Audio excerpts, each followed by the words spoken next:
Hi hello வணக்கம். இன்னைக்கு நான் உங்களுக்கு சொல்லக்கூடிய படம் ஒரு வெறித்தனமான இன்வெஸ்டிகேஷன் படத்தை கொண்டு வந்திருக்கேன். இந்த படத்தோட ஆரம்பத்துல ஒரு சின்ன பையன் ஒரு பால் விளையாடிட்டு இருப்பான். அந்த பால் ஒரு பள்ளத்துக்குள்ள விழுக அந்த பள்ளத்துல இருந்த பால் அந்த பையன் எடுப்பான். பக்கத்துல பார்த்தா நிறைய மண்டை ஓடுகள்லாம் இருக்கும். அந்த மண்டை ஓட எடுத்து அந்த சின்ன பையன் விளையாடிட்டு இருப்பான். இதை பார்த்து அந்த அம்மா பயங்கர ஷாக் ஆகி கத்த ஆரம்பிச்சிருவாங்க. அதுக்கப்புறம் போலீஸ்காரங்களா வந்து இந்த மண்டை ஓடுது யார் ஓடுது அப்படின்னு சொல்லிட்டு பரபரப்பா இன்வெஸ்டிகேஷன் பண்ணிட்டு இருக்கும் போது கிடைக்கக்கூடிய பல ட்விஸ்டுகளோட சொல்லியிருக்கக்கூடிய படம் தான் தமிழ்ல வந்த கபடதாரின்னு சொல்லிட்டு இந்த படத்தோட கதை இன்னைக்கு நம்ம பார்க்க போறோம். And welcome to mister Sakthi voice over channel. இது வரைக்கும் நம்ம சேனலை சப்ஸ்கிரைப் பண்ணாம பார்த்துட்டு இருக்கீங்கன்னா மறக்காம சப்ஸ்கிரைப் பண்ணிட்டு பக்கத்துல இருக்க பெல் ஐகானை பிரஸ் பண்ணிக்கோங்க. இப்போ நம்ம வீடியோக்குள்ள போலாம். இந்த படத்தோட ஸ்டார்டிங் சீன்ல தொழில் துறையில யாரோ ஒரு நபர் இறந்து கிடக்கிற மாதிரி காமிக்கிறாங்க. அங்க இருந்து ஒரு அம்பாசடர் கார் கிளம்புது. ஒரு வீட்டுக்குள்ள வராரு. சட்டம் முழுக்க பயங்கர ரத்த கரையோட வராரு. வந்து ட்ரெஸ் எல்லாம் மாத்திட்டு இருக்காரு. கட் பண்ண கொஞ்ச நேரத்துல இந்த வீட்டுக்குள்ள வந்து அந்த அம்பாசடர் கார் ஒரு இடத்துல எரிஞ்சுக்கிட்டு இருக்கு. அதுதான் நமக்கு காமிக்கிறாங்க. இன்னொரு பக்கத்துல பார்த்தா ஒரு சின்ன பொண்ணு ஒண்ணு இருக்கா. உடனே வந்துட்டு ஒரு கால் வருது. அப்பா ரஞ்சன் உங்களுக்கு தான் கால் வந்திருக்கு சொல்லிட்டு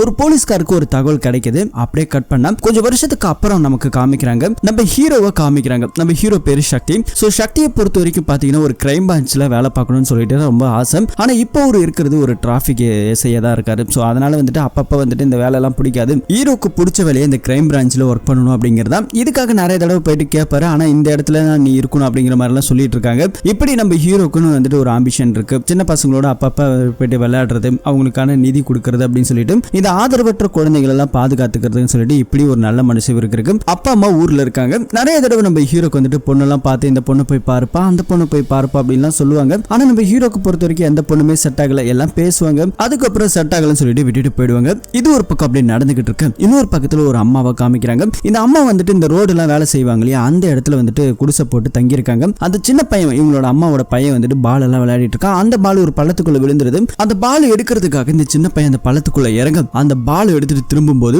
அந்த பள்ளத்துல ஒரு மண்டோடு இருக்கிறத நமக்கு இங்க காமிக்கிறாங்க. கொஞ்ச நேரத்துல கட் பண்ண அந்த அம்மா சாப்பாடெல்லாம் செஞ்சுட்டு இருக்காங்க. தான் பையன் எதுவும் வச்சு விளையாடிட்டு இருக்கான்னு சொல்லி பார்த்து பயந்து போய் பதறி அடிச்சு அந்த குழம்பு கீழே போட்டுட்டு கத்துவாங்க. அங்க வேலை பார்க்கறவங்க இருந்து போலீஸ்காரங்க இருந்து ஏகப்பட்ட பேர் இங்க வந்திருக்காங்க. சோ அதே டிராபிக் பக்கத்துல தான் நம்ம ஹீரோவும் வந்துட்டு நின்றுட்டு இருக்காரு. சத்தத்தை கேட்டு தகவல் கேட்டு இந்த இடத்துக்கு வந்திருக்காரு. சோ வந்து பார்க்க அங்க வந்துட்டு பாத்தீங்கன்னா நிறைய மனித எலும்புக்கூடல் இருக்கு. அதுவும் வந்துட்டு ஒரு சின்ன பொண்ணு எலும்புக்கூடு, ஒரு பெண்ணோட எலும்புக்கூடு, ஒரு ஆணோட எலும்புக்கூடுன்னு சொல்லிட்டு ஒரு 3 பேரோட எலும்புக்கூடு அங்க இருக்கிறதா சொல்லி கண்டுபிடிச்சிருக்காங்க. இதை விசாரிச்ச போலீஸ்காரங்க இதுக்கு பக்கத்துல வந்துட்டு முன்னாடி வந்துட்டு ஒரு ஏரி இருந்திருக்கு. சோ அந்த ஏரியில இருந்து கூட அடிச்சுட்டு இங்க வந்திருக்கலாம். இப்ப பள்ளம் தோண்டும் போது கிடைச்சிருக்கு. எதுவா இருந்தாலும் விசாரணைக்கு அப்புறம் தான் தெரியும் அப்படின்னு சொல்லி போலீஸ்காரங்க தரப்புல இது வரைக்கும் சொல்லியிருக்காங்க. சோ அதே இடத்துல நம்ம ஹீரோ இருக்கிறதால உங்களோட இன்வெஸ்டிகேஷன்ல என்னையும் சேர்த்துக்குவீங்களா அப்படிங்கிற மாதிரி ஹீரோ கேட்க, ஏன்பா அதுக்கு தாங்க நாங்க இருக்கோம், நீங்க உங்க வேலையை பாரு, காசு வாங்கினீங்கன்னா கல்லா கட்டினீங்களான்னு சொல்லிட்டு அதை மட்டும் பாருப்பா அப்படின்னு சொல்லிட்டு ரொம்ப கேவலமா பேசிட்டு போக ஹீரோக்கு வந்துட்டு இது மாதிரி ஒரு மாதிரி உறுத்திக்கிட்டே இருக்கு. நம்ம ஏதாவது அதை பண்ணி ஆகணும், யாருது அப்படின்னு சொல்லிட்டு நம்ம ஹீரோ பொறுத்த வரைக்கும் அது வந்து ஒரு குடும்பத்தையே கொலை பண்ணிருக்காங்க அப்படிங்கிற ரேஞ்சுக்கு நினைச்சிட்டு இருக்க. நைட் டைம்ல கட் பண்ணா இப்ப நம்ம ஹீரோ ஏஞ்சி அந்த இடத்துக்கு போறாரு. போயிட்டு அந்த இடத்துல நின்று பார்த்துட்டு இருக்காரு. பார்த்துட்டு திரும்ப வெளியேறி வர திரும்ப வந்துட்டு ஏதோ ஒரு போன் சத்தம். யாருன்னு பார்த்தா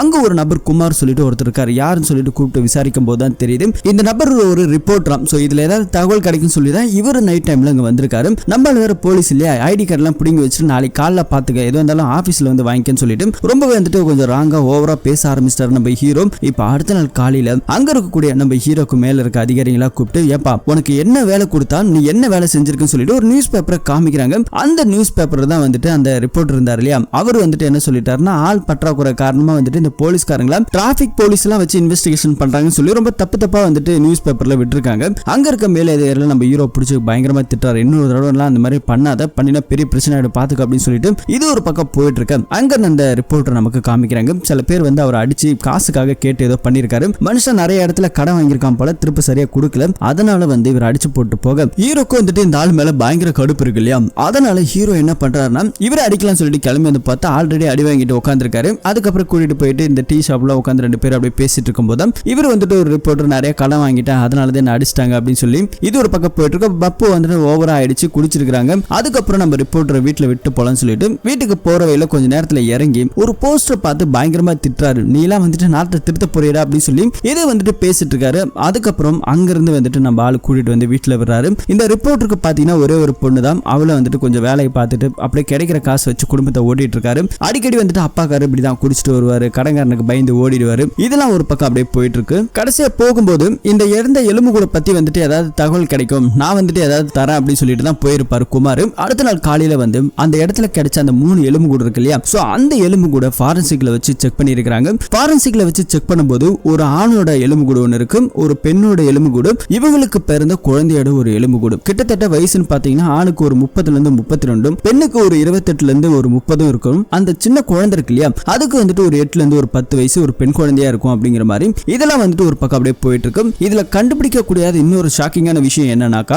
இவங்களுக்கு கிடைச்ச எலும்பு கூட பக்கத்துல ஒரு பொம்மை கார் இருந்திருக்கு. சோ அப்படின்னா இது கண்டிப்பா வந்துட்டு ஒரு கொலையா தான் இருக்கணும் அப்படின்னு சொல்லி நம்ம ஹீரோ கண்டுபிடிச்சிருக்காரு. ஆனா இந்த கொலை நடந்து கிட்டத்தட்ட 40 வருஷம் ஆயிருக்கு. 40 வருஷத்துக்கு அப்புறம் தான் இது வந்துட்டு கிடைச்சிருக்கு அப்படின்னு சொல்லிட்டு ஃபாரன்சிக்ல இதெல்லாம் வந்துட்டு தகவலா கொடுத்திருக்காங்க. இன்னொரு பக்கத்துல நம்ம குமார் அவரு வந்துட்டு நிறைய போட்டோஸ் எல்லாம் வச்சு எடுத்து பார்த்துட்டு இருக்காரு. அதுக்கப்புறம் கிடைச்ச எலும்பு கூட எல்லாம் ஒரு இடத்துல போட்டு அடக்கம் செஞ்சுட்டாங்க. ஒரே ஒரு குழியில மொத்த எலும்பு கூட போட்டு முடிச்சிட்டாங்க. கவர்மெண்ட் வந்துட்டு இதை வந்துட்டு க்ளோஸ் பண்ணி சொல்லியிருக்காங்க. ஏன்னா பக்கத்துல வந்துட்டு ஒரு ஏரி இருந்துச்சு இல்லையா, அந்த ஏரியில இருந்து ஏதோ பெணெல்லாம் அடிச்சிட்டு வந்துருச்சு அப்படிங்கிற மாதிரி இது வந்துட்டு ஒன்னும் பெருசா வந்துட்டு விசாரணை எல்லாம் பண்ணல. இன்னொரு பக்கத்துல பார்த்தா ஒரு டிராபிக் போலீஸ் இருக்காரு. 1975ல இருந்து 80 காலகட்டங்கள்ல இந்த ஏரியில வந்துட்டு நிறைய பணம்லாம் கிடைச்சது சார் அப்படிங்கிற மாதிரி அவர் சொல்லிட்டு இருக்கும்போது எந்த டைம் எந்த டேட் அப்படிங்கிற மாதிரி சொல்லிட்டு இருக்கும்போது அதே டைம்ல இந்த இடத்துல ஒர்க் பண்ண ஒரு போலீஸ்காரர் இருக்காரு. அவரோட பேரு ரஞ்சன் சொல்லிட்டு ஒரு இன்ஸ்பெக்டர் இருந்திருக்காரு. 1977 காலகட்டங்கள்ல அவர் வந்துட்டு ஒர்க் பண்ணிருக்காருன்னு சொல்லிட்டு இப்ப அந்த கேஸ் ஃபைல்லாம் வந்துட்டு நம்ம ஹீரோ கைக்கு வருது. ஹீரோ வந்துட்டு நிறைய வந்துட்டு இன்வெஸ்டிகேஷன்லாம் பண்றாரு. அந்த ரஞ்சன் பாயிண்ட் ஆஃப் வியூல இருந்து நிறைய போகுது. அந்த இறந்து போன ஒரு 3 பேர்த்த நமக்கு இங்க காமிக்கிறாங்க. சோ இவங்களை தான் இந்த நபர் வந்துட்டு யாரோ கொலை பண்ணிருக்காங்க அப்படி சொல்லி நம்ம ஹீரோ ஆணித்தரமா நம்ப ஆரம்பிச்சிட்டாரு.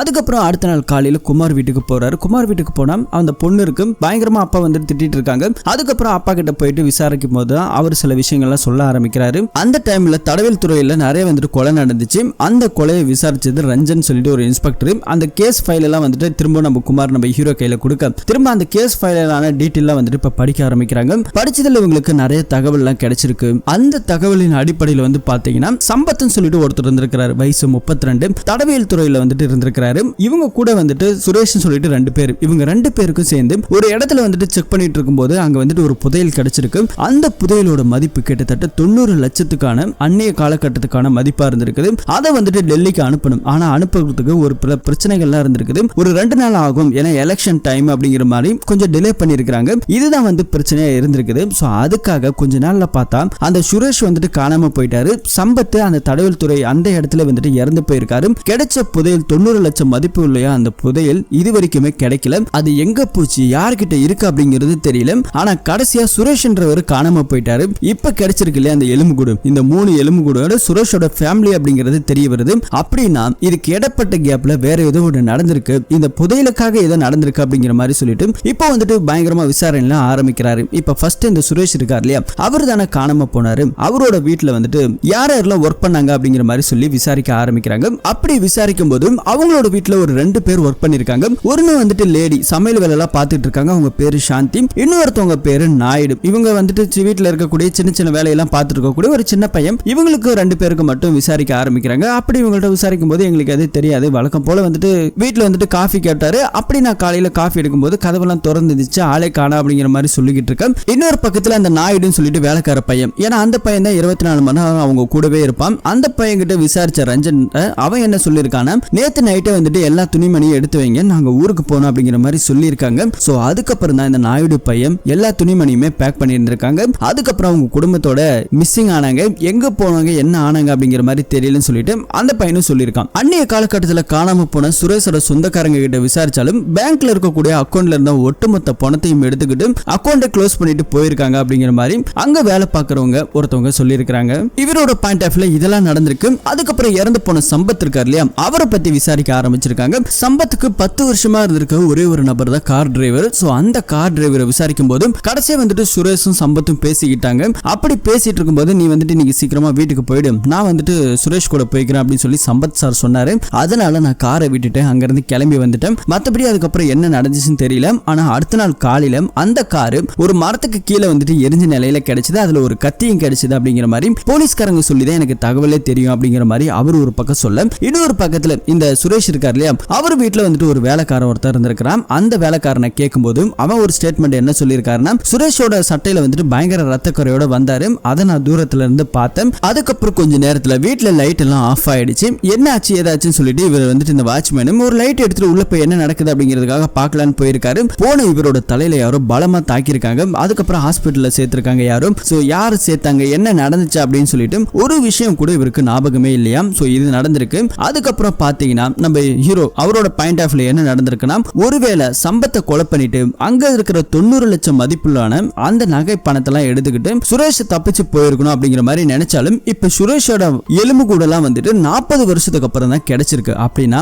கண்டிப்பா இதுல ஏதோ ஒரு கேம் நடந்திருக்கு. அந்த கொலைகாரன் யார் அப்படிங்கறத ஹீரோ கண்டுபிடிக்க போறாரு. ஆனா இந்த கேஸ் இதுக்கு முன்னாடி விசாரிச்சார் இல்லையா, இந்த கேஸை பத்தின A to Z எல்லாமே வந்துட்டு ரஞ்சன் சொல்லிட்டு ஒரு போலீஸ்காரர் SP இருக்காரு, அவருக்கு தான் வந்துட்டு இதெல்லாம் தெரியும். ஆனா அவருமே இந்த கேஸை வந்துட்டு கடைசியா முடிக்க முடியாம அவர் வந்துட்டு இந்த போலீஸ் வேலையை எனக்கு வேண்டாம் சொல்லிட்டு ரிசைன் பண்ணி எழுதி கொடுத்துட்டு போயிட்டாரு. காரணம் என்னன்னா அவங்களோட மனைவி குழந்தைங்க எல்லாம் இறந்துட்டாங்களாம். சோ இதனாலதான் அவர் போலீஸ் வேலையை வெறுத்திருக்கிறாரு. இப்ப இந்த போட்டோஸ் எல்லாமே லைன் பண்ணி வச்சுட்டு நம்ம ஹீரோ இன்வெஸ்டிகேஷன் பண்ண போறாரு. ஆனா இந்த கொலைகாரன் யார் அப்படிங்கறத கண்டுபிடிக்கணும். அதுதான் இந்த படத்தோட ட்விஸ்ட். உங்களால முடிஞ்சா கண்டுபிடிக்க முடிஞ்சா கமெண்ட்ல சொல்லுங்க. பாப்போம் எத்தனை பேர் நீங்க கரெக்டா கெஸ் பண்றீங்கன்னு சொல்லிட்டு. இப்ப அடுத்த நாள் காலையில காமிக்கிறாங்க. ஹீரோ வந்துட்டு அந்த ரஞ்சன் போலீஸை பத்தி விசாரிச்சுட்டு இருக்காங்க. அப்படி விசாரிக்கும் போது அதே டிராபிக்ல இருக்கக்கூடியவர் அவர் வந்துட்டு இந்த போட்டோ எல்லாம் இருக்கு இல்லையா, பழைய ஐடி கார்டு எடுத்துட்டு வந்து காமிக்கிறாரு. இந்த போலீஸ்காரர் நீ பாத்திருக்கேன்னு சொல்லும்போது, சார் நம்ம அடிக்கடி பாத்துருமே, ட்ரிங்க் அண்ட் டிரைவ் பண்ணிட்டு ஒரு டைம் நம்மள்ட்ட ஓவரா ரூல்ஸ் பேசினார் இல்லையா, அவர் தான் சார் இவரு அப்படின்னு சொல்லும்போது, அவரை இது பாக்குறதுக்கு ஆள வித்தியாசமா இருக்காருன்னு சொல்லிட்டு அவரோட அட்ரஸை வாங்கிட்டு நம்ம ஹீரோ நைட் டைம்ல அவர் வீட்டோட கதவை தட்டுறாரு. ஆனா கதவெல்லாம் பெருசா யாருமே திறக்கல. அதுக்கப்புறம் அங்க இருக்கிற செவரை எகிரி குதிச்சு நம்ம தலைவன் உள்ள போக நாய் பயங்கரமா குலைக்கிற சத்தம் கேக்குது. அதையும் தாண்டி நம்ம ஹீரோ உள்ள போக துப்பாக்கியால சுடுற சத்தம் கேக்குது. நம்ம ஹீரோவை துப்பாக்கியால அட்டாக் பண்றாங்க. ஆளு ஜஸ்ட் மிஸ்ல தப்பிச்சு போறாரு. அதுக்கப்புறம் ஒரு வழியா அவர்கிட்ட மாட்டிக்கிட்ட இங்க இருக்கிற அந்த ரஞ்சன் போலீஸ்காரர் நமக்கு இங்க காமிக்கிறாங்க. ஏன் சார் உங்க வீட்டுக்கு உங்கள்கிட்ட பேசலாம்னு சொல்லி வந்தா, இந்த கேஸை பத்தி பேசலாம்னு வந்தா அதுக்குள்ள என்ன இந்த அளவுக்கு சுட்டுறீங்க, கொஞ்சம் மிஸ் ஆனா என் உயிருக்கு என்ன பண்றது அப்படின்னு சொல்லிட்டு இந்த மாதிரியான ஒரு விஷயத்தெல்லாம் பேசிட்டு இருக்க. நீங்க ஏன் சார் இந்த கேஸை விட்டீங்க அப்படின்னு சொல்லும்போது, அதெல்லாம் வந்துட்டு உங்ககிட்ட சொல்ல வேண்டிய அவசியம் எனக்கு கிடையாது அப்படிங்கிற மாதிரி சொல்லிட்டு திரும்ப துப்பாக்கியை தூக்குறாரு. அதுக்கப்புறமா இந்த கேஸை வந்துட்டு இப்ப நான் தான் விசாரிச்சுட்டு இருக்கேன் அப்படிங்கிற மாதிரி எல்லாம் சொல்லிட்டு இருக்கேன். இவர் வந்துட்டு எதுவுமே பெருசா வந்துட்டு கண்டுக்கவே இல்லை. இவர் வந்துட்டு சரக்கு குடின்னு சொல்லிட்டு இப்படி வந்துட்டு மாறிட்டாரு. இவரோட வாழ்க்கையில அவங்க மனைவி குழந்தைங்க இறந்ததுக்கு அப்புறம் தான் இந்த மாதிரி மாறி இருக்காரு.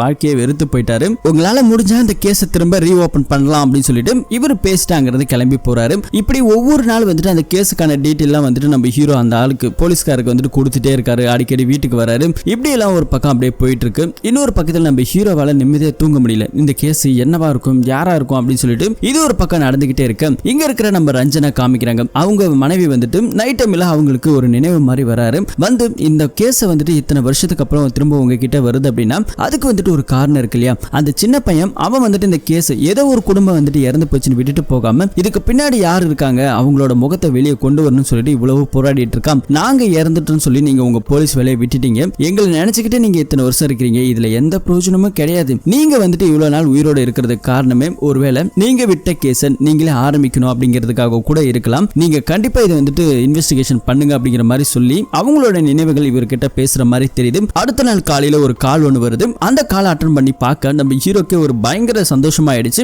என்னன்னா ரஞ்சன் சார் வந்துட்டு இப்ப திரும்ப இந்த கேஸ் இன்வெஸ்டிகேஷன் பண்ணலாம் சொல்லிட்டு வந்திருக்காரு. இப்ப அந்த இடத்துல இருக்க எலும்பு கூட அதை எல்லாத்தையுமே வந்துட்டு பாக்குறாரு. பார்த்ததுக்கு அப்புறம் அவர் ஒரு சில விஷயத்த சொல்றாரு. நம்ம ஒரு கேஸ் இன்வெஸ்டிகேஷன் பண்றோம் அப்படின்னா நம்மள சுத்தி இருக்கக்கூடிய உண்மைகளுக்கு பின்னாடி ஒரு பொய் இருக்கும், பொய்களுக்கு பின்னாடி ஒரு உண்மைகள் இருக்கும். எதையுமே நம்ப கூடாது, கண்டிப்பா கரெக்டா விசாரிக்கணும் அப்படிங்கிற மாதிரி சில விஷயம் பேச இப்ப நம்ம ஹீரோவும் ரஞ்சனும் சேர்ந்து பேச ஆரம்பிக்கிறாங்க. அன்னைக்கு வந்துட்டு சுரேஷ் வந்துட்டு சட்டையெல்லாம் ரத்த கரையா வந்திருக்கும். ஒருவேளை சம்பத்தை கொண்டுட்டு அங்க இருக்கிற நகை பணத்தெல்லாம் எடுத்துட்டு வந்திருப்பாரோ, அப்படி அவரோட கார்ல போகும்போது விபத்து ஏற்பட்டு அப்படி இறந்து போயிருப்பாங்களா அப்படின்னு சொல்லி கேட்டா, அப்பதான் நம்ம ரஞ்சன் வந்துட்டு எனக்கு தெரிஞ்ச வரைக்கும் இந்த கேஸ் இன்வெஸ்டிகேஷன் பண்ணதுல அன்னைக்கு வந்துட்டு சுரேஷ் வந்துட்டு வரும்போது ஒரு நபர் யாரோ வந்துட்டு ரோட்ல பலமா விபத்து ஏற்பட்டு உயிருக்கு போராடிட்டு இருந்திருக்கிறாரு. அந்த நேரத்துல இவரோட கார்ல அந்த நபரை தூக்கி போட்டு ஹாஸ்பிட்டலுக்கு போயிருக்காரு. சேர்த்துட்டு அவர் நல்லபடியா இருக்காருன்னு தெரிஞ்சுதான் வீட்டுக்கு வந்திருக்காரு. அதுக்கப்புறம் அவங்க மனைவி குழந்தைங்க எல்லாம் சாப்பிட்டு இருக்காங்க. சாப்பிட்டதுக்கு அப்புறம் தான் இவர் மேல போயிட்டாரு. அவங்க பொண்டாட்டி சாப்பிட்டு இருக்கும் போது சாப்பாட்டுல ஏதோ ஒரு விஷத்தை கலந்துருக்கிறது நினைக்கிறேன். அதுக்கப்புறம் தான் வந்துட்டு சுரேஷ் வீட்டுக்கு வந்திருக்கணும். வந்திருக்கும் போதுதான் அந்த வேலைக்காரன் வந்துட்டு பாத்திரப்பான். சுரேஷ் வந்துட்டு மேல வந்திருக்காரு. அப்போ வந்துட்டு சுரேஷ் கொஞ்சம் ட்ரிங்க்ஸ் பண்ணிருக்காரு. ட்ரிங்க்ஸ்ல யாரோ ஒரு வேலை விஷத்தை கலந்துருக்கலாமோ அப்படிங்கிற மாதிரி ஒரு சந்தேகம் மட்டும்தான் இருக்கு அப்படிங்கிற மாதிரி நம்ம ரஞ்சன் போலீஸ்காரர் சொல்லிட்டு இருக்காரு. இப்போ வந்துட்டு இந்த கேஸ் ரெண்டு பேரும் சேர்ந்து தான் இன்வெஸ்டிகேஷன் பண்ண போறாங்க. சோ இப்போ வந்துட்டு நம்ம ஹீரோக்கு வந்துட்டு ஒரு கால் ஒன்று வருது. ஏதோ ஒரு எமர்ஜென்சி ஒரு க்ளூ ஒன்று கிடைச்சிருக்காம். அது விஷயமா பேசணும்னு சொல்லிட்டு கூப்பிட்டுருக்காங்க. உடனே நம்ம ஹீரோ வந்துட்டு அந்த இடத்துக்கு போறாரு. அங்க போய் பார்க்க அந்த ரிப்போர்ட்டர் இருக்காரு இல்லையா, அவர் தான் சில விஷயத்தை வந்துட்டு சொல்லிட்டு இருக்காரு. இந்த கேஸை வந்துட்டு இது நாள் வரைக்கும் விசாரிக்கும் போது எனக்கு வந்துட்டு ஒரு க்ளூ கிடைச்சிருக்கு அப்படிங்கிற மாதிரி சொல்லிட்டு ஒரு நடிகையோட டீட்டெயில் வந்துட்டு ஏதோ சம்பந்தப்பட்டிருக்காம். என்ன சம்பந்தம்னு கேட்டா மிச்சூர் ரங்கநாதன் சொல்லிட்டு ஒருத்தர் இருக்காரு. இப்போ வந்துட்டு அமைச்சர்ல இருந்து முதலமைச்சர் பதவிக்கு வரைக்கும் போகக்கூடிய ஒரு நபர். சோ அப்படிப்பட்ட நபருக்கும் இந்த கேஸுக்கும் இந்த நடிகை இருக்கா இல்லையா, இவங்களுக்கு ஏதோ ஒரு தொடர்பு இருக்கு சொல்லிட்டு இங்க இருக்கிற ரிப்போர்ட்டர் சொல்றாரு, என்ன ஆதாரத்தை வச்சு சொல்றீங்கன்னு சொல்லி கேட்டா, இல்ல எனக்கு என்னவோ அப்படிதான் தோணுது, நீங்க போயிட்டு விசாரிச்சீங்கன்னா கண்டிப்பா உங்களுக்கு ஒரு குழு கிடைக்கும் அப்படிங்கிற மாதிரி இந்த ரிப்போர்ட்டர் சொல்றாரு. சரின்னு சொல்லிட்டு நம்ம ஹீரோ வந்துட்டு கிளம்பி போறாரு. அவங்க வந்துட்டு ஒரு ஆக்டர், சோ அவங்கள்ட்ட போயிட்டு விசாரிக்கும் போது இப்ப வா அப்பவான்னு கொஞ்சம் தட்டி கழிக்கிறாங்க. அதுக்கப்புறம் நைட்டு 7 மணிக்கு வாங்க அப்படிங்கிற மாதிரி சொல்லிடுறாங்க. இப்ப கரெக்ட் டைமுக்கு நம்ம ஹீரோ போக டைம்ல பயங்கர பஞ்சுவாலிட்டியா இருக்கீங்கன்னு சொல்லிட்டு அந்த மேடம் வந்துட்டு உள்ள கூப்பிட்டு உட்கார வைக்கிறாங்க. அப்ப நம்ம ஹீரோ பேச ஆரம்பிக்கிறாரு. இந்த ரங்கநாதனுக்கும் உங்களுக்கு என்ன தொடர்பு அப்படிங்கிற மாதிரி கேட்கும்போது அந்த மேடத்துக்கு முகமே ஒரு மாதிரி மாறி போயிடுது. அப்படியே அதை பத்தி எதுக்கு பேசிக்கிட்டு சொல்லிட்டு கொஞ்சம் ட்ரெஸ்ல கொஞ்சம் விலகிற மாதிரி காமிக்கிறாங்க. சோ கொஞ்சம் கிளாமரா காட்ட நம்ம ஹீரோக்கு ஒரு மாதிரி ஆயிடுது. அங்க இருக்கிற ட்ரிங்க்ஸை கொஞ்சம் எடுத்து அடிச்சுட்டு உடனே கிளம்பி போலான்னு சொல்லி பாக்குறாங்க. திரும்ப வந்துட்டு லைட் எல்லாம் ஒரு மாதிரி பண்ணிட்டு இருக்க ஹீரோ வந்துட்டு கவர்ச்சியா ஈக்கிறதுக்காக இவங்க வந்துட்டு கொஞ்சம் பார்த்துட்டு இருக்க மனுஷனுக்கு கொஞ்சம் கோவம் வந்துருச்சு. அங்க இருந்து கிளம்பி வந்துடுறாரு. அதுக்கப்புறம் இங்க கட் பண்ணாக்கா நம்ம ரிப்போர்ட்டர் காமிக்கிறாங்க. ரிப்போர்ட்டருக்கு வந்துட்டு ஏதோ ஒரு தகவல் கிடைச்சிருக்கான். அதை வந்துட்டு டிவி நியூஸ்ல டெலிகாஸ்ட் பண்ணு சொல்லி கேட்டா, ஏற்கனவே வந்துட்டு இந்த மாதிரி வந்துட்டு ஒரு தடவை பண்ணிருக்காரு, ஆனா அது வந்துட்டு ரொம்ப தப்பா போயிடுச்சுன்னு சொல்லிட்டு என்னோட வேலை போற நிலைமைக்கு நீ கொண்டு போய் விட்டுட்டேன், அதனால வந்துட்டு இனிமேல இதை பண்ண முடியாது அப்படிங்கிற மாதிரி சொல்லியிருக்காங்க. அதுக்கப்புறம் இவர் ரிப்போர்ட்டர் வந்து நிறைய இடத்துல காசு வாங்க இருப்பாங்க, அந்த ரவுடிங் எல்லாம் சொல்லிட்டு வந்து பார்த்திருக்காங்க. வாங்கி இவர் அதே இடத்துல போட்டு அடின்னு அடிச்சிருக்காங்க. அடிச்சு ஹாஸ்பிட்டல் அட்மிட் பண்ணிருக்காங்க. சோ இந்த விஷயத்தை கேட்டு எங்க நம்ம ஹீரோ வந்திருக்காரு. இவர் நிறைய இடத்துல கடன் வாங்கியிருக்காரு, இந்த மாதிரி விஷயத்தெல்லாம் வந்துட்டு பண்ணிட்டு இருக்காரு. எனக்கு வந்துட்டு இது கொஞ்சம் கூட பிடிக்கல, என்னதான் நடக்குது, உங்களுக்கு அவருக்கு என்ன பிரச்சனை, ஏதாவது பிரச்சனைனா என்கிட்ட ஓப்பனா சொல்லுங்க சொல்லி பொண்ணுக்காரங்க கேட்க, அப்படிலாம் எதுவும் கிடையாது அப்படிங்கிற மாதிரி இது ஒரு விஷயம் போயிட்டு இருக்கு. இன்னும் ஒரு ஷாக்கிங்கான நியூஸ் அடுத்த நாள் காலையில நம்ம ஹீரோக்கு வருது. என்ன அப்படின்னு பார்த்தா, நேத்து இவர் சந்திச்சா இருக்காங்க இல்லையா அந்த ஹீரோயின், அவங்க வந்துட்டு இப்ப வந்துட்டு இறந்து போயிருக்காங்க. யாரும் துப்பாக்கியால சுட்டு கொலை பண்ணிருக்காங்களா. இப்ப நம்ம ஹீரோவை கூப்பிட்டு போலீஸ்காரர் பயங்கரமா திட்டுறாரு. நீ மட்டும் நேத்து அந்த இடத்துல சிசிடிவி கேமரா இருந்ததுன்னு வச்சுக்கோ, உன் தோலையை உரிச்சிருப்பாங்க நேரத்துக்கு அப்படிங்கிற மாதிரி சொல்லிக்கிட்டு இருக்க. இப்ப நேத்து நைட்டு என்ன நடந்துச்சு அப்படிங்கிற மாதிரி நம்ம ஹீரோ பேச ஆரம்பிக்கிறாரு. நேத்து நைட் அந்த பொண்ணு கொஞ்சம் கிளாமரா காமிச்சாங்க இல்லையா, அதுக்கப்புறம் நம்ம ஹீரோ போயிட்டு அந்த பொண்ணை கட்டி பிடிச்சிருக்காரு. இதை பாரு, இந்த மாதிரி அரைக்குறை உடம்பெல்லாம் வச்சு என்ன வந்துட்டு ஈத்தரலாம் நினைக்காத, நான் போலீஸ்காரன், நான் ஒரு கொலை கேஸை விசாரிச்சுட்டு இருக்கேன். அந்த கொலையில ஒரு 3 எலும்பு கூடு கிடைச்சிருக்கு, அது ஒரு குடும்பத்தையே கொன்னு புதைச்சிருக்காங்க. இதுக்கு பின்னாடி ஏதோ ஒரு காரணம் இருக்கு, அது கண்டிப்பா உனக்கு தெரியும், உன்னால முடிஞ்சா சொல்லி இல்லைன்னா விட்டுரு அப்படிங்கிற மாதிரி சொல்லிட்டு அங்க இருந்து தான் இவரு கோவமா கிளம்பி வந்திருக்காரு. கிளம்பி வந்தோடனே வீட்டுக்கு வந்திருக்காரு. இந்த கேஸ் ரிப்போர்ட் எல்லாம் இருக்கு இல்லையா, அந்த ஃபைல் எல்லாம் வந்துட்டு அப்படியே பார்த்துட்டு இருக்காரு. அப்படி பார்த்துட்டு இருக்கும்போது இவங்களுக்கு ஒரு ஷாக்கான நியூஸ் நம்ம ஹீரோக்கு கிடைச்சிருக்கு. என்ன அப்படின்னா, பழைய போட்டோல வந்துட்டு இவங்களோட கழுத்துல ஒரு நெக்லஸ் ஒன்று இருந்திருக்கு. அந்த நெக்லஸ் இவர் எங்கோ பார்த்திருக்காரு அப்படிங்கிற மாதிரி நினைச்சு பார்க்கும்போது தான் தெரியுது, அந்த நடிகையோட வீட்டுல வந்துட்டு அவங்களுக்கு மாட்டியிருந்த அந்த போட்டோ ஃப்ரேம்லயும் இதே நெக்லஸ் இருந்திருக்கு. இந்த நெக்லஸ் கிட்டத்தட்ட அந்த 90 லட்சம் மதிப்பிலான அந்த தங்க புதையல் இருக்கு இல்லையா, அதுல கிடைச்ச ஒரு நெக்லஸ். இந்த நெக்லஸ் தான் இந்த நடிகைக்கு கொடுத்தது யார் அப்படின்னா, இந்த ரங்கநாதன் சொல்லிட்டு ஒருத்தர் கொடுத்திருக்காரு. இந்த நடிகைக்கும் இந்த ரங்கநாதனுக்கும் ஒரு காலகட்டத்தில் அப்படி இப்படி கிசுகிசுலாம் இருந்திருக்குது. ஒருவேளை கிஃப்டா கொடுத்திருக்காரு அப்படிங்கிற மாதிரி சொல்லி ரஞ்சன் போலீசார்கிட்ட போயிட்டு இதெல்லாம் சொல்லிக்கிட்டு இருக்கும் போது இப்ப வந்துட்டு அந்த ரூமுக்கே போறாங்க, அந்த நடிகையோட வீட்டுக்கு போறாங்க. அங்க போய் பார்க்கும்போது தான் தெரியுது, அந்த காலகட்டத்தில் கிடைச்ச அதே நெக்லஸ் இந்த பொண்ணோட கழுத்துல இருந்திருக்கு, நடிகையோட கழுத்துலயும். அப்ப நான் இந்த விஷயம் இதான் இந்த பொண்ணு சொல்லிடுவாள்னு சொல்லிட்டு தான் கொலையை பண்ணிருக்காங்க அப்படிங்கிற மாதிரி நினைச்சிட்டு இருக்கேன். அந்த வீட்டுல வேற ஏதாவது தடயங்கள் கிடைக்கலான்னு சொல்லி பார்த்துட்டு இருக்கும்போது அதே வீட்டுல இருந்து ஒருத்தர் எகிரி குதிச்சு போறான். சோ நம்ம ஹீரோ துரத்திக்கிட்டே போறாங்க. இந்த பக்கம் ரஞ்சனும் ஹீரோவும் சேர்ந்துதான் கார்ல துரத்திட்டு போறாங்க. அவனும் வந்துட்டு பயங்கர ஃபாஸ்டா போயிட்டு இருக்க. ஒரு கட்டத்துல அந்த அக்கஸ்ட் ஒரு ஷெட்டுக்குள்ள போறான். அவனுக்கு தெரியாது இவங்க ஃபாலோ பண்ணிட்டு வராங்க, ஒரு இடத்துல நம்மள மிஸ் பண்ணிட்டாங்க அப்படின்னு சொல்லி நினைச்சிட்டு இருக்கேன். ஆனா ஹீரோ வந்துட்டு கரெக்டா ஃபாலோ பண்ணிட்டு வந்திருக்காரு. அவனை பிடிச்சி அடிச்சு விசாரிக்கலாம்னு சொல்லி கேட்டா, அப்ப நம்ம ரஞ்சன் வந்துட்டு நிறுத்துறாரு, இப்போதைக்கு எதுவுமே பண்ணாத, இவன் சாதாரண ஆளுதான், இவனுக்கு பின்னாடி யாரோ ஒருத்தங்க ஆப்ரேட் பண்றாங்க, அவங்க யாருன்னு சொல்லிட்டு கண்டுபிடிக்கணும் அப்படிங்கிற மாதிரி ரஞ்சன் சொன்னதால இப்ப அடுத்த நாள் காலைல வரைக்கும் வெயிட் பண்றாங்க. அங்க இருக்கிற அக்கிஸ்ட் வந்துட்டு ஒரு கார் மெக்கானிக் எல்லா வேலையும் முடிச்சுட்டு கிளம்பி எங்கேயோ ஒரு இடத்துக்கு போறான். அது எங்க அப்படின்னு சொல்லி பார்த்தா ஒரு ரெசார்ட் ஒன்று இருக்கு, ஒரு ஹோட்டல் மாதிரி இருக்கு. அந்த இடத்துக்கு வந்துட்டு அவன் போயிருக்கான். சோ அங்க போயிட்டு நம்ம ஹீரோ ரஞ்சன் சொல்லிட்டு விசாரிக்கிறாங்க, இங்க எதுக்காக வந்திருக்கான் அப்படின்னு சொல்லி பார்த்தா அந்த ஹோட்டல் வந்துட்டு ஏதோ ஒரு சில முக்கியமான ஆள் மாதிரி தெரியுது. அங்க பக்கத்துல எல்லாம் பார்க்கும்போது தான் தெரியுது, அங்க ஒரு மரம் இருக்கு, அந்த மரத்துக்கு கீழே தான் அந்த கார் எரிஞ்சிருக்கு. என்னோட இன்வெஸ்டிகேஷன்ல அன்னைக்கு இந்த கார் இங்கதான் கிடைச்சது அப்படிங்கிற மாதிரி இங்க இருக்கிற ரஞ்சன் நம்ம ஹீரோ கிட்ட சொல்றாங்க. அப்ப இந்த ஹோட்டல் யாரோடது அப்படின்னு சொல்லிட்டு இவங்க விசாரிக்கும் போது தான் தெரியுது, அந்த ஹோட்டல் ரங்கநாதனோடது அப்படின்னு சொல்லிட்டு தெரிய வருது. அடுத்த நிமிஷம் ரிப்போர்ட்டர் நம்ம ஹீரோக்கு கால் பண்றாங்க. இவ்வளவு நாளா நீங்க விசாரிச்சுட்டு இருந்தீங்க இல்லையா, அந்த நபரை வந்துட்டு இப்ப டிவில நீங்க பாப்பீங்கன்னு சொல்லும் போது தான் தெரியுது,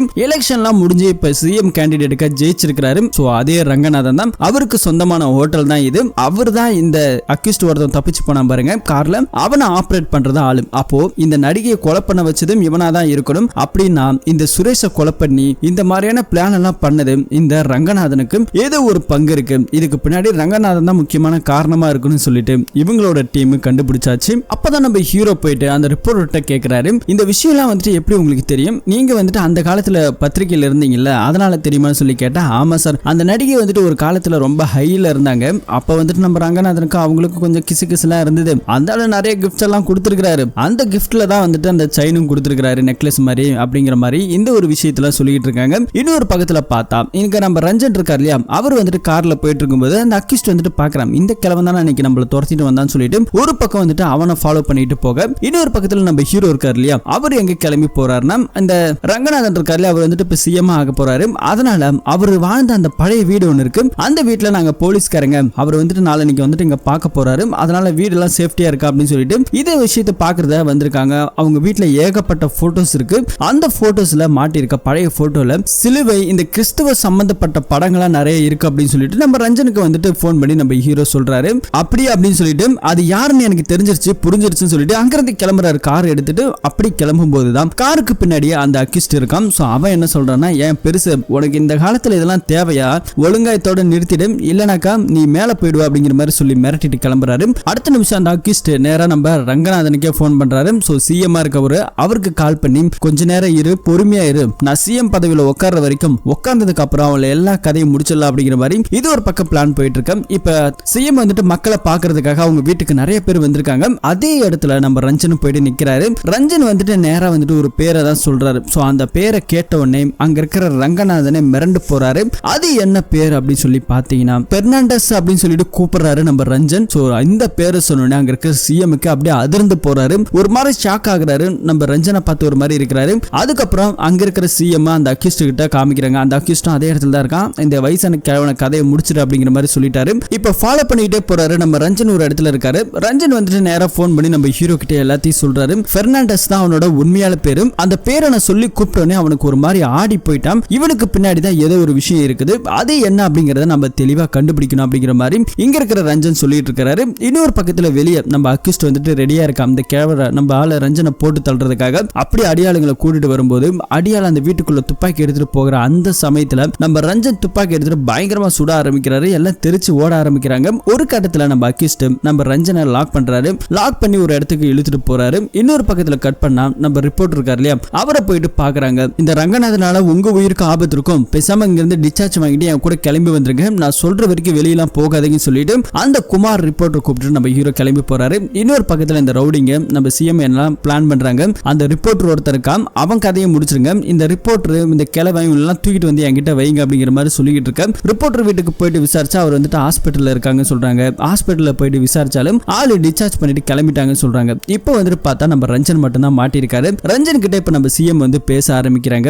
இந்த பழசெல்லாம் பார்க்கும்போது நம்ம மனசுக்குள்ள ஒரு ஆனந்த சந்தோஷம் இருக்கும் அப்படிங்கிற மாதிரி அவர்கிட்ட சில விஷயங்கள்லாம் பேச ஆரம்பிக்கிறாங்க. பேசிட்டு கடைசி அங்க இருக்கிற அடியாளுகிட்ட இந்த பெருசை மேல அமுச்சு விட்டுரு அப்படிங்கிற மாதிரி சொல்லிட்டு கிளம்ப. இன்னொரு பக்கத்துல இங்க வந்துட்டு இந்த அநாத ஆசிரமத்துல இந்த ஆதரவற்ற குழந்தைங்க நிறைய பேர் இருக்காங்க இல்லையா, அந்த இடத்துல வந்துட்டா நம்ம குமாரையும் அவங்க பொண்ணையும் வந்துட்டு தங்க வைக்கிறாரு. நாங்க சொல்ற வரைக்கும் 2 பேர் எங்கேயும் வெளியே போக வேண்டாம், யாருக்கும் நீங்க இருக்கிற விஷயம் தெரிய வேண்டாம், போன் எல்லாம் கொஞ்சம் ஆஃப் பண்ணிடுங்க அப்படிங்கிற மாதிரி சொல்லிட்டு அந்த பொண்ணு வந்துட்டு நம்ம ஹீரோ கிட்ட கேட்கிறாரு. கேட்டாலுமே எனக்கு கொஞ்ச நாள் பொறுமையா இரு, எல்லாத்தையும் வந்துட்டு நானே சொல்றேன் அப்படிங்கிற மாதிரி சொல்லிட்டு இந்த டைம்ல தான் நம்ம ரஞ்சன் சார் என்ன ஆனாரு அப்படிங்கிறது நம்ம ஹீரோக்கு தெரியல இல்லையா. அப்போ உடனே கிளம்பி ரஞ்சன் சார் வீட்டுக்கு போனா வீட்டுல வந்துட்டு நிறைய ரத்த கரைகள் இருக்கிறத காமிக்கிறாங்க. அப்பதான் தெரியுது ரஞ்சனை யாரோ அடிச்சு கூட்டு போயிருக்காங்க அப்படிங்கறது தெரிஞ்சுக்கிட்டாரு. இப்ப அவரோட வீட்டுல ஒரு நாய் இருக்கு இல்லையா, அந்த நாய் அவுத்து விடுறாரு. அந்த நாய் இருக்கிற இடத்த லொகேஷனை தேடி ஓடிக்கிட்டு இருக்கு. இன்னொரு பக்கத்துல நமக்கு இங்க காமிக்கிறாங்க, ரஞ்சனை போட்டு ஒரு அக்யூஸ்ட் அடின்னு அடிச்சிட்டு இருக்கான். ஒழுங்கா சொல்லு, இன்னொரு போலீஸ்காரன் யாரோ ஒருத்தர் இருக்கா இல்லையா, அவன் யார் அப்படிங்கிற மாதிரி சொல்லு, அவன் பேர் சொல்லு அப்படிங்கிற மாதிரி கேட்கும்போது நம்ம ரஞ்சன் வந்துட்டு பெருசா எதுவுமே சொல்லல. இப்படி எல்லாம் கேட்டா நீ சொல்ல மாட்டா, சாகடிச்சிட இரு அப்படின்னு சொல்லி துப்பாக்கி எடுத்து நீட்ட. அந்த இடத்துல வந்துட்டு நம்ம ஹீரோ கரெக்டான இடத்துக்கு வர நெத்தியில வச்ச துப்பாக்கி கன்னு இப்ப நேரம் அப்படியே கொஞ்சம் நெஞ்சுக்குள்ள போகுது. சோ அப்படியே அதே இடத்துல ரஞ்சன் கீழே விழ இங்க பயங்கரமான ஃபைட் நடக்குது. ஒரு கட்டத்துல நம்ம ரஞ்சன் சாரை கூப்பிட்டு ஆம்புலன்ஸ்ல எடுத்துட்டு கிளப்பி போயிட்டே இருக்காரு. டிராபிக்கால வந்துட்டு போக முடியாம அவரோட உயிர் அதே இடத்துல போகுது. சோ இப்ப ரஞ்சன் சாரை எரிச்சு அவருக்கான இறுதி அஞ்சலி எல்லாம் செலுத்துறாங்க. நம்ம ஹீரோக்கு ஒரு பயங்கரமான கோபம் அந்த சிஎம் இருக்கா இல்லையா அவர் மேல. இன்னும் வந்துட்டு நாளைக்கு வந்துட்டு பதவி ஏற்க போறாரு. இப்படி ஒரு சூழ்நிலை இருக்காரு. நம்ம ஹீரோக்கு பயங்கர கோபத்தோட அந்த அக்யூஸ்ட் இருக்கான் பாருங்க, அவன் இருக்கிற இடத்த தெரிஞ்சு போயிட்டு அங்க போயிட்டு பயங்கரமா அடிக்கிறாரு. அடிச்சதுக்கு அப்புறம் நம்ம ஹீரோக்கு ஒரு தகவல் கிடைச்சிருக்கு. ஹீரோவோட ஃப்ரெண்ட் ஒரு போலீஸ்காரர் இல்லையா, அவர் வந்துட்டு பார்த்தா இந்த இறந்த போன நடிகையோட போன் டேப் வந்துட்டு கிடைச்சிருக்கான். சோ அவங்கள வந்துட்டு பிடிச்சிருக்காங்க ட்ரேஸ் ஒர்க் பண்ணி. இப்ப அவங்கள கூப்பிட்டு லாக்அப்ல கேட்டா அவங்க வந்துட்டு எதுவுமே சொல்ல மாட்டாங்க. நாங்க எவ்வளவு பெரிய ஆளு தெரியுமான்னு சொல்லி பந்தா பேச நம்ம ஹீரோ போட்டு அடி வெளின்னு வெளுத்துட்டு இருக்கும் போது தான் தெரியுது இவனுங்க வந்துட்டு காசை கொடுத்துருக்குது. நம்ம குமார் இருக்கார் இல்லையா, அவர்கிட்ட காசை கொடுத்துருக்காங்க. அவன் வந்துட்டு சரியா காசை கொடுக்காதால இந்த போன் எல்லாம் நாங்க பிடிங்கிட்டு வந்துட்டோம் அப்படிங்கிற மாதிரி இவங்க சொல்லும் போது தான் தெரியுது இந்த இந்த போன் வந்துட்டு அந்த நடிகையோடது அப்படிங்கறத தெரிஞ்சுக்கிறாரு. அப்படின்னா இந்த நடிகைக்கும் நம்ம ஆளு ரிப்போர்ட்டருக்கும் ஏதோ ஒரு தகவல் கிடைச்சிருக்கு, அந்த விஷயத்தை நம்ம கிட்ட இருந்து மறைச்சிருக்காருன்னு சொல்லிட்டு அவங்களோட வீட்டுக்கு போயிட்டு இப்ப நம்ம ஹீரோ சோதனை பண்ணும்போது அங்க வந்துட்டு எல்லாத்தையும் கொட்டி பாக்குறாரு. ஒண்ணுமே கிடைக்கல. ஆனா ஒரே ஒரு வாட்ச் மட்டும் கிடைக்குது. அந்த வாட்ச்ல வந்துட்டு நாயுடு சொல்லிட்டு பின்னாடி வந்துட்டு ஒரு பேர் போட்டு ஒரு கிஃப்ட் வந்துட்டு பிரசன்ட் பண்ணிருக்காங்க. யாரும் நாயுடுங்கிறது யார் அப்படின்னா நம்ம ஹீரோ இந்த கேஸ் ஃபைல படிக்கும்போது அந்த சுரேஷோட வீட்டுல ஒரு பையன் வேலை பார்த்துட்டு இருந்தா இல்லையா, அந்த பையனோட பேர் தான் நாயுடு. அந்த பையனுக்கு கொடுத்த அந்த கிஃப்ட் வாட்ச் இவங்க எப்படி வந்துச்சு அப்படின்னு சொல்லிட்டு இது வந்துட்டு இவங்களுக்கு ஒரு சந்தேகமா இருக்குது. அப்பதான் வந்துட்டு நம்ம ரஞ்சன் சார் சொல்லியிருப்பாரு படத்தோட ஆரம்பத்துல, நம்ம ஒரு கேஸ் ஃபைல விசாரிக்கும் போது நம்ம சுத்தி இருக்கிற உண்மைகள் கூட சில நேரத்துல பொய்யா இருக்கும், பொய் உண்மையா கூட இருக்கும். நாம தான் வந்துட்டு கரெக்டா விசாரிக்கணும்னு சொல்லிட்டு அந்த ஒரு விஷயம் நமக்கு ஞாபகத்துக்கு வருது. அதே நேரத்துல நம்ம ஹீரோ அப்படியே பைக்ல இப்ப நம்ம குமாரை தேடி போயிட்டு இருக்கும்போது ஒரு தடவை வந்துட்டு குமார் ஓவரா ட்ரிங்க்ஸ் பண்ணிட்டு கிளம்பி வந்திருப்பாரு. நடு ரோட்ல இறங்கி ஒரு பேனரை நீ எல்லாம் நாட்டை திருத்த போறிய அப்படின்னு சொல்லிட்டு பேசியிருப்பாரு போதையில. அப்படியே அங்க இருந்த பேனர் நம்ம ரங்கநாதன் தான் அப்படின்னு தெரிஞ்சிருச்சு. இதெல்லாம் வந்துட்டு எதுக்கு பண்ணாரு அப்படின்னு சொல்லிட்டு இப்ப கிளம்பி நேரா வராரு. துப்பாக்கி வச்சுட்டு மிரட்டுறாரு. ஒழுங்கா சொல்லு நீ யார் அப்படின்னு சொல்லிட்டு கேட்கும்போது தான் ரிப்போர்ட்டர் ஒரு நிமிஷம் ஆடி போறாரு. இங்க நமக்கு ஒரு மாதிரி ஷாக் ஆகுது இல்லையா. இந்த ரிப்போர்ட்டரோட பேரு குமார். இது வந்துட்டு ஒரு பொய்யான பேரு. இவரோட உண்மையாலுமே பேரு ராயுடு தான். சோ அப்படிதான் இவர் பேரை மாத்திருக்காரு. இவர் தான் அந்த எலும்பு ஊடு கிடைச்சது இல்லையா, அவங்களோட வீட்டுல வேலை பார்த்த ஒரு வேலைக்காரன். சோ இப்ப நம்ம ஹீரோ இவனோட துப்பாக்கி வச்சுட்டு மிரட்டும் போது என்ன நடந்துச்சு உனக்கு அவனுக்கு என்ன சம்பந்தம் கேட்கும்போது அந்த பொண்ணுக்காரி வேற வந்துடுறான். இப்ப அந்த இடத்துல எதுவுமே பண்ணாம நம்ம ஹீரோ கிளம்பி போக இப்ப அடுத்த நாள் காலைல காமிக்கிறாங்க. ஒரு இடத்துல நம்ம சிஎம் சார் வந்துட்டு இப்ப பதவி ஏற்கிறதுக்காக ஒரு இடத்துக்கு வந்துட்டு முன்விழா மாதிரி ஏதோ பேசுறதுக்காக வந்திருக்காரு. சோ அந்த இடத்துல நம்ம ஹீரோவும் வராரு. இந்த சிஎம் வந்துட்டு தனியா போகும்போது நம்ம ஹீரோ அவரை பிடிச்சி துப்பாக்கி முனையில மிரட்ட ஆரம்பிக்கிறாரு. மிரட்டும் போது தான் வந்துட்டு எனக்கு பின்னாடி நிறைய பேர் இருக்காங்க, உன்னால எதுவுமே செய்ய முடியாது, நீ யாரா அப்படின்னு சொல்லி கேட்கும் போது தான் இறந்து போன அந்த ரஞ்சனோட ஆன்மாடா இதுக்கு எல்லாத்துக்குமே வந்துட்டு ஒரு முடிவு இருக்கு அப்படிங்கிற மாதிரி சொல்லும் போது தான் அந்த ரஞ்சன் வந்துட்டு சாகிறதுக்கு முன்னாடி இந்த சிஎம் எல்லாத்தையும் சொல்லிட்டு தான் அவரை சாகடிச்சிருக்காரு. அப்படி என்ன சொல்லியிருக்காருன்னு சொல்லிட்டு பார்த்தா ஒரு பிளாஷ்பேக் வந்துட்டு ஓபன் ஆகுது. இங்க இருக்காருல சிஎம் ரங்கநாதன், இவரோட உண்மையாலும் பேரு பெர்னாண்டஸ் தான். சோ இவர் வந்துட்டு ஒரு கிறிஸ்டியன். சோ இவர் வந்துட்டு ரொம்ப வாழ்க்கையில பின்தங்கின ஒரு ஆளு, நிறைய இடத்துல சோத்துக்கே கஷ்டப்பட்டிருக்காரு. அப்படி கொஞ்சம் கொஞ்சமா போய் தான் சம்பத்னு சொல்லிட்டு அவரோட கார் டிரைவரா 10 வருஷமா வேலை பார்த்திருக்காரு. கார் தான் உயிர் அப்படின்னு சொல்லிட்டு வாழ்ந்துட்டு இருந்தாரு. ஒரு நாள் வந்துட்டு எனக்கு வந்துட்டு ஒரு வாய்ப்பு கிடைச்சது அப்படின்னு சொல்லிட்டு பிளாஷ்பேக்ல போக அந்த கார்ல வந்துட்டு இருக்கும்போது தான் சுரேஷ் சம்பத் வந்துட்டு கார்ல உட்காந்துட்டு வரும்போது 90 லட்சம் மதிப்பிலான ஒரு நகை பணம் புதையலா கிடைச்சிருக்கு. இதை வந்துட்டு டெல்லிக்கு அனுப்பணும், இவங்களோட ஹெட் ஆபீஸ்க்கு அனுப்பணும். அது வந்துட்டு ஒரு 2 நாளா தான் ஆயிடும். அது வரைக்கும் இந்த நகை ஆபீஸ்ல இருக்கட்டுமா சொல்லி சுரேஷ் சம்பத் கிட்ட சொல்ல அதெல்லாம் ஒரு பிரச்சனை இல்லை நான் பாத்துக்கிறேன் அப்படிங்கிற மாதிரி சொல்லியிருப்பாரு. இந்த ஒரு வாய்ப்பை தான் நம்ம ஆளு பெர்னாண்டஸ் யோசிச்சிருக்காரு. இதை எப்படியாவது நம்ம அடிச்சிடணும் ஆட்டையை போட்டுரும் சொல்லி யோசிச்சிருந்திருக்காரு. அதுக்காக ஒரு மாஸ்டர் பிளான போட்டிருக்காரு. என்ன அப்படின்னா சம்பத் ஆபீஸ்ல தனியா இருக்கும்போது அவரை கொலை பண்ணிட்டாரு. கொலை பண்ணிட்டு அங்க இருக்கிற நகை பணத்தை எல்லாத்தையும் எடுத்துட்டு தப்பிச்சு போயிருக்கலாம். ஆனா இந்த பெர்னாண்டஸ் அதை செய்யல. அப்படி நான் தப்பிச்சு போயிருந்தேனாக்கா நான் தான் எல்லாத்தையும் எடுத்துட்டு போயிட்டேன் அப்படின்னு சொல்லிட்டு போலீஸ்காரங்க என்னைக்கா இருந்தாலும் என்னை தேடி வந்துருவாங்க. ஒவ்வொரு நாளும் நான் பயத்தோட வாழணும், அந்த பயத்தை போக்கணும்னா அதுக்கு இன்னொரு வழி இருக்குன்னு சொல்லிட்டு தான் இவர் ஒரு மாஸ்டர் பிளான போட்டிருக்காரு. சுரேஷும் சம்பத்துக்கு மட்டும்தான் இந்த விஷயம் தெரியும். மூணாவதா நம்ம ஆளுக்கும் தெரியும் பெர்னாண்டஸ்க்கு. இதை பயன்படுத்திக்கிட்டு சுரேஷ் வீட்டுல வேலை பார்க்கிற ஒருத்தவன் தான் நாயுடு. சோ இவர் தான் இந்த ரிப்போர்ட்டர். நாயுடு வந்துட்டு சுரேஷ் வீட்டுல வேலை பார்க்கிற ஒரு வேலைக்காரன். அவங்க பொண்ணு கூட அவ்வளவு உயிரா வந்துட்டு ஜாலியா விளையாடிட்டு இருப்பான். அப்படி அவங்க வீட்டுல கார் துடைக்கும் போது ஒரு தடவை வந்துட்டு நம்ம பெர்னாண்டஸ் நாயுடு கிட்ட சொல்லியிருப்பான், இந்த வாழ்க்கை இந்த ஏழையான வாழ்க்கை நமக்கு வேண்டாம், ஒரு பெரிய உலகம் இருக்கு, நம்ம ரிச்சா சந்தோஷமா பணக்கார வாழ்க்கையை வாழலாம், அதுக்கு நீ என் கூட சில விஷயத்தை சப்போர்ட் பண்ணணும்னு சொல்லிட்டு ஒரு மயக்க மருந்து மட்டும் நீ கூட சாப்பாட்டுல கலந்து மற்றபடி அந்த நகையெல்லாம் எடுத்து நம்ம போயிட்டு சந்தோஷமா இருக்கலாம் சொல்லிட்டு இந்த மாதிரி ஒரு பிளான் போட்டாங்க. அதே மாதிரி அந்த நாயுடும் பணத்துக்கு ஆசைப்பட்டு அவனுக்குன்னு ஒரு உலகம் இருக்குது, நம்ம படிக்கணும் பெரிய இடத்துக்கு போகணும்னு சொல்லிட்டு ஒரு ஆசை இருக்கு. அந்த ஆசையை நிறைவேற்றுறதுக்கு இதுதான் ஒரு வழின்னு சொல்லிட்டு அந்த மயக்க மருந்து அவங்க சாப்பிடுற சாப்பாட்டுல கலந்துருந்திருக்காங்க. கலந்துறதுக்கு அப்புறம் தான் தெரியும் அது மயக்க மருந்து கிடையாது, அதுல கலந்தது மொத்தமும் விஷம் அப்படின்னு சொல்லிட்டு தெரிஞ்சிருக்குது. சோ அந்த சின்ன குழந்தை அவங்க வைஃப் அப்படின்னு சொல்லிட்டு எல்லாருமே இறந்து போயிட்டாங்க. வீட்டுல வந்துட்டு இப்ப யாருமே கிடையாது. அந்த நேரம் பார்த்துதான் சுரேஷ் ரத்த கரையோட ஒருத்தர் விபத்து நடந்தது இல்லையா, அவரை ஹாஸ்பிட்டல்ல சேர்த்துட்டு இந்த பக்கம் வருவாரு. அவரு ட்ரிங்க்ஸ் அடிப்பாருன்னு தெரிஞ்சு அந்த ட்ரிங்க்ஸ்லயும் வந்துட்டு இதே மருந்து தான் கலந்துருப்பாங்க. இப்படி 3 பேருமே இறந்து போயிட்டாங்க. இறந்து போனதுக்கு அப்புறம் அந்த 3 பேத்தையும் எடுத்துட்டு வந்து அந்த கார் கிட்ட வச்சு எரிச்சு சம்பத்தை கொலை பண்ணார்ல கத்தி, அந்த கத்தி இந்த கார்ல போட்டுட்டு இவங்களோட ஒட்டுமொத்த எலும்பை எடுத்துட்டு போயிட்டு ஒரு இடத்துல புதைச்சிருக்கிறாரு. அப்படிதான் இது எல்லாத்தையுமே பண்ண. ஆனா கடைசி அந்த பெர்னாண்டஸ் நாயுடு வந்துட்டு எல்லாத்தையுமே சொல்லிடுவான், நாயுடுமே கொலை பண்ணணுங்கிறதா என்னோட பிளான். அவனை கொலை பண்றதுக்கு மனசு வரல, ஏன்னா அவன் வந்துட்டு ஒரு பிள்ளைப்புச்சு, அவனை கொலை பண்ணி என்ன பண்ண போறோம், நிறைய தடவை என்ன மாட்டி விடுறதுக்காக நிறைய தடவை பிளான் எல்லாம் பண்ணான். ஆனா அவனால ஒன்னும் பண்ண முடியாது. 8வது உயரத்துக்கு நான் வந்துட்டேன். அன்னைக்கு கிடைச்ச அந்த 90 லட்சம் மதிப்பு தான் இன்னைக்கு எனக்கு 8000 கோடி ரூபாய்க்கு மேல சொத்து சேர்ந்துச்சு. பணம் பதவி பேர் புகழ் அப்படின்னு சொல்லிட்டு எல்லாத்துலயும் மேல வந்தேன். இது எல்லாமே என்னோட பணத்தை ஆசை, பணத்தை பார்க்க எனக்கு வந்துட்டு ஒரு போதையா வந்துருச்சு, இனிமே வந்துட்டு என்ன வெளியே கொண்டு வரதுக்கு யாராலுமே முடியாது அப்படின்னு சொல்லிட்டு ரொம்ப நக்கலா பேசிட்டு தான் அந்த நாயுடுவை கொலை பண்ணி போட்டுருக்காரு. சோ இந்த விஷயத்தை எல்லாமே வந்துட்டு நம்ம ஹீரோ கிட்ட சொல்ல கடைசியா சாகும் போது தான் எல்லாம் உண்மையை தெரிஞ்சுக்கிட்டு சாகணுங்கிறதுக்காக இது எல்லாத்தையும் பண்ண, உன்னால என்ன பண்ண முடியும், என்ன கொல்ல போறியா கொல்லுக்கடா அப்படிங்கிற மாதிரி அங்க இருக்கிற நபர் நம்ம சிஎம் சொல்ல, ஆனா ஹீரோ வந்துட்டு உன்னோட உண்மையான முகத்திரையை கிழிக்கணும், அதுதான் என்னோட ஆசை, கொல்றதுனாக்கா இப்படியே ஒன்னு போட்டு தள்ளிட்டு போயிட்டே இருப்பா அப்படின்னு சொல்லிட்டு இவர் எதுக்காக விடுறாரு அப்படிங்கறது தெரியல. அங்கிருந்து கிளம்பி போய் மேடை எல்லாம் பேசிட்டு இருக்காரு. அதுக்கப்புறமா நம்ம குமார் இருக்கார்ல ரிப்போர்ட்டர், நீ யாரு அப்படின்னு சொல்லிட்டு எல்லாமே எனக்கு தெரியும் பேசிட்டு இருக்கும்போது அங்க இருக்கிற நம்ம ரிப்போர்ட்டர், நான் வரேன் சார் உங்க கூட அப்படின்னு சொல்லிட்டு கார்ல கிளம்பி வராரு. நான் தான் எல்லாத்தையும் பண்ணேன், ஆனா நிறைய தடவை அவனை மாட்டி விடுன்னு நினைச்சேன், ஆனா ஒரு தடவை கூட அவனை என்னால எதுவுமே பண்ண முடியல, அவன் நான் 8வது உயரத்துக்கு போயிட்டான் அப்படிங்கிற மாதிரி எங்க இருக்க நாயுடு சொல்ல, வேற வழி இல்ல, என் பொண்ணுக்காக தான் இவ்வளவு நாளா வாழ்ந்தேன், எல்லாத்தையும் வந்துட்டு நான் சொல்லிடுறேன் சார் வீடியோ எடுத்துக்கன்னு சொல்லிட்டு ஒரு ஸ்டேட்மெண்டா வீடியோ கொடுக்குறான். நான் தான் வந்துட்டு அந்த கொலைக்கெல்லாம் வந்துட்டு காரணமா இருந்தேன் அப்படிங்கிற மாதிரி எல்லா ஸ்டேட்மெண்ட்டையும் சொல்லிட்டு அந்த நடிகை இருக்காங்க இல்லையா அவங்களையும் வந்துட்டு கடைசியா பாக்குறதுக்காக போயிருக்காங்க. அந்த ரங்கநாதன் எதுக்காக உங்களுக்கு வந்துட்டு அந்த செயினை கொடுத்தான் அப்படிங்கிற மாதிரி கேட்டு அதுக்கான காரணத்தை மட்டும் சொல்லுங்கன்னு சொல்லி கேட்டா அந்த பொண்ணு எதுவுமே பேசாம வெளியே போங்கன்னு துரத்தி விட்டுருக்கு. அப்படி அவங்க கதவை திறக்கும் போது துப்பாக்கியில யாரோ ஒருத்தர் சுட்டுட்டு தப்பிச்சு போயிருக்கானுங்க. அப்படின்னு அந்த நடிகையுமே செத்துருக்காங்க. சோ அதே இடத்துல இவர் பயந்து போய் தான் அந்த செல்போன் டேப்லாம் எடுத்துக்கிட்டு கிளம்பி போயிருப்பாரு. அந்த நேரம் பார்த்து வட்டிக்கு கொடுத்தவங்க இவரை பிடிச்சி அதை பறிச்சுட்டு போனதால் தான் இப்ப நம்ம ரிப்போர்ட்டர் மாட்டிருக்காரு. சோ இது எல்லாத்தையுமே ஸ்டேட்மெண்டா கொடுக்க அதே இடத்துல வந்துட்டு நீ சாக வேண்டியவன் தான் சொல்லி நம்ம ஹீரோ அவரை கொலை பண்ணி போட்டுறாரு. அடுத்ததான் வந்துட்டு இப்ப நம்ம சிஎம் வந்துட்டு பதவி ஏற்கிற விழா நடக்க போகுது. சோ அந்த இடத்துல எல்லாருமே உட்கார்ந்துருக்காங்க. அப்படி உட்கார்ந்துருக்கும் போது அதே இடத்துக்கு நம்ம ஹீரோ வராரு. சிஎம் கிட்ட ஆசீர்வாதம் வாங்குறாரு. ஆசீர்வாதம் வாங்குற மாதிரி அந்த ரிப்போர்ட்டர் குமாரையும் போட்டு தள்ளியாச்சு அப்படிங்கிற மாதிரி சொல்லும்போது இவ சிரிக்கிறான், வாழ்த்துக்கள் அப்படிங்கிற மாதிரி சொல்லிடுறாரு.